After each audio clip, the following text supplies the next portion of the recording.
أعوذ بالله من الشيطان الرجيم. بسم الله الرحمن الرحيم. يا أيها الذين آمنوا بالله ورسوله والكتاب الذي نزل على رسوله والكتاب الذي أنزل من قبل ومن يكفر بالله وملائكته وكتبه ورسله واليوم الآخر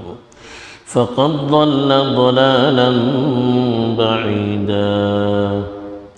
الحمد لله والصلاة والسلام على رسول الله من والاه أما بعد. کل جو آیت تلاوت کی گئی تھی اس میں عدل و انصاف کو قائم رکھنے، اللہ کے لیے صحیح گواہی دینے، الٹی گواہی دینے سے پرہیز کرنے، سچائی کو چھپانے سے بچنے وغیرہ کی تلقین کی گئی تھی. اب جو آیت تلاوت کی گئی ہے اس میں خاص طور پر اہل ایمان کو اللہ نے خطاب کیا ہے اور ان کو اپنے ایمان پر جمے رہنے، ثابت قدم رہنے اور اس میں ترقی کرنے کی دعوت دی ہے، جس طرح کہ قرآن کی دوسری آیات میں بھی اسی طرح کا پیغام دیا گیا ہے. یا ایھا الذین آمنوا اتقوا اللہ حق تقاتہ، اے ایمان والو اللہ کا تقوی اختیار کرو، اللہ کی نافرمانی سے بچتے رہو. اسی طرح سے نماز میں اہل ایمان کو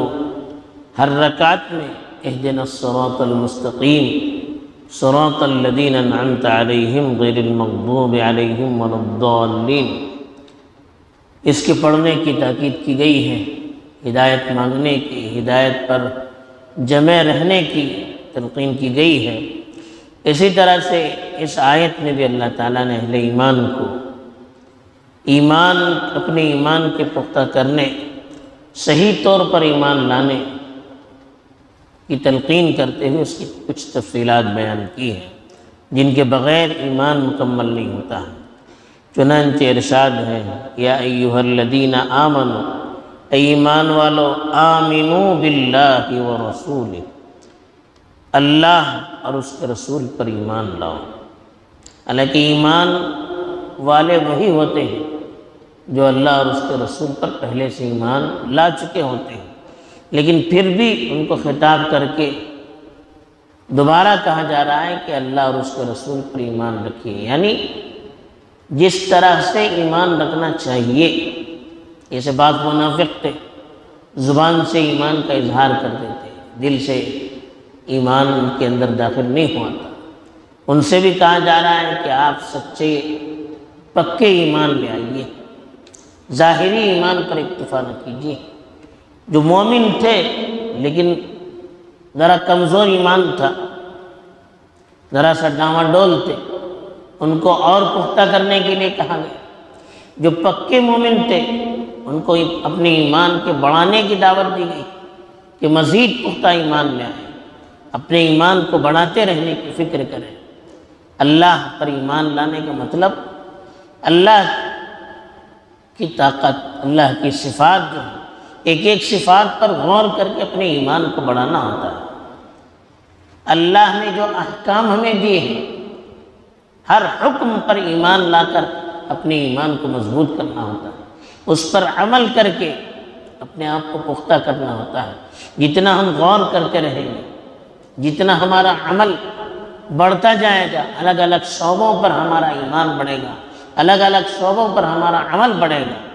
تو ہمارے ایمان میں بھی ترقی ہوتی چلی جائے گی. ایسے ہی اللہ کے رسول پر ایمان کا مطلب بھی یہی کہ اللہ کے رسول صلی اللہ علیہ وسلم کی محبت میں، آپ کی اطاعت میں، آپ نے جو دعوت ہم تک پہنچائی ہے اس دعوت کو قبول کرنے میں ہم بڑھتے جائیں، آپ کی سنتوں پر عمل کرنے میں،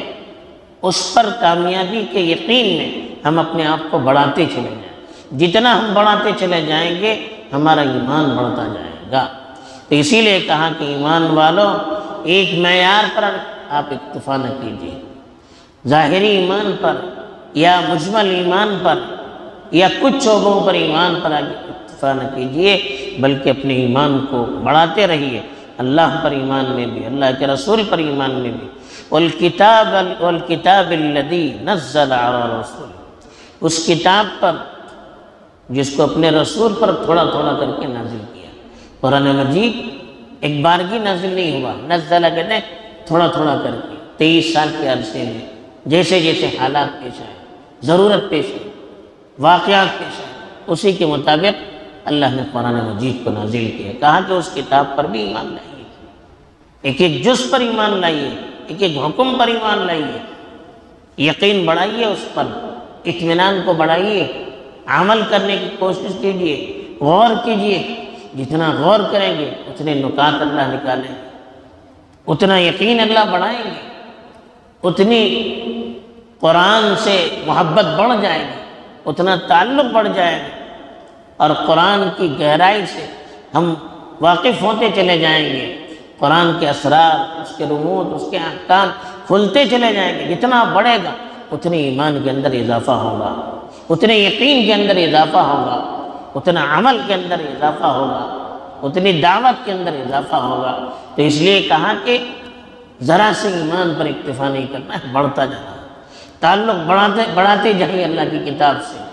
غور و تدبر کو بڑھاتے جائیے، مطالعے کو اور گہرا کرتے جائیے،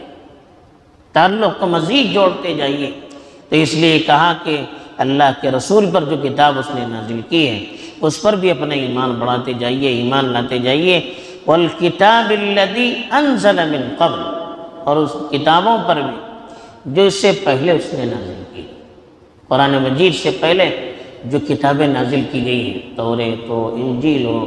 زبور ہو یا دوسری کتابیں،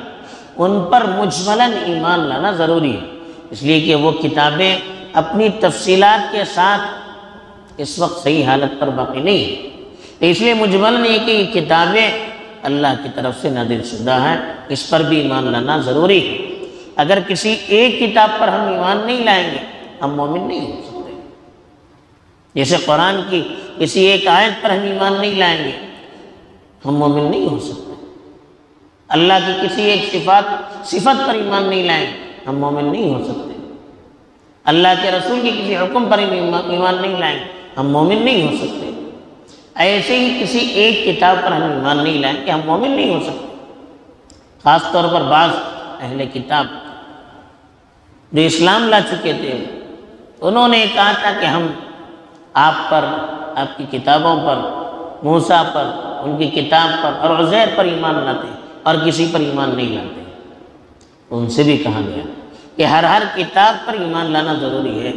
صرف قرآن پر اور توریت پر نہیں، انجیل پر بھی ایمان لانا، زبور پر بھی ایمان لانا، صحف موسیٰ پر بھی ایمان لانا، دوسرے اگر صحائف ہمیں معلوم ہو جائیں کہ وہ اللہ کی طرف سے نازل شدہ تھے تو ان پر بھی ایمان لانا ہے، مجملاً ایمان لانا ضروری ہے، ورنہ ہمارا ایمان مکمل نہیں ہوتا۔ اسی لیے کہا وَمَن یکفر باللہ،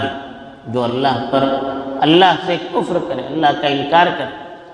اللہ کا انکار کرنے کا مطلب اس کی کسی صفت کا انکار کرے، کسی قدرت کا انکار کرے، کسی طاقت کا انکار کرے، کسی حکم کا انکار کرے، وَمَلَائِکَتِهِ، فرشتوں پر بھی ایمان لانا ضروری ہے۔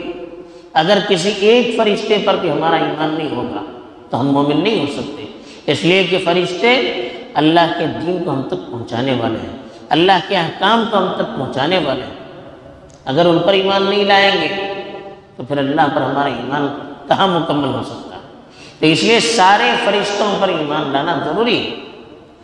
ان کو جو ذمہ داریاں اللہ نے دی ہیں ان پر ایمان لانا ضروری ہے، اور یہ ایمان لانا ضروری ہے کہ وہ اللہ کی مخلوق ہے، اللہ کے احکام کے پابند ہیں، اللہ کے اطاعت گزار ہیں، خاشعان ہیں، ان پر ایمان لانا ضروری ہے۔ وہ کتبہ، اسی لیے کہا کہ جو کسی اللہ کا انکار کرے گا یا فرشتوں کا انکار کرے گا یا کتابوں کا، یعنی کسی ایک کتاب کا انکار کرے، وہ رسولی، اور اس کے رسولوں کا انکار کرے، کسی ایک رسول کا انکار کرنا بھی سارے رسولوں کے انکار کرنے کی طرح ہے۔ والیوم الآخر، آخرت کے دن پر کا اگر کوئی انکار کرے فقد ضل ضلالا بعیدا، تو وہ ہدایت سے بہت دور چلا جائے گا۔ تو جیسے اللہ پر ایمان لانا ضروری ہے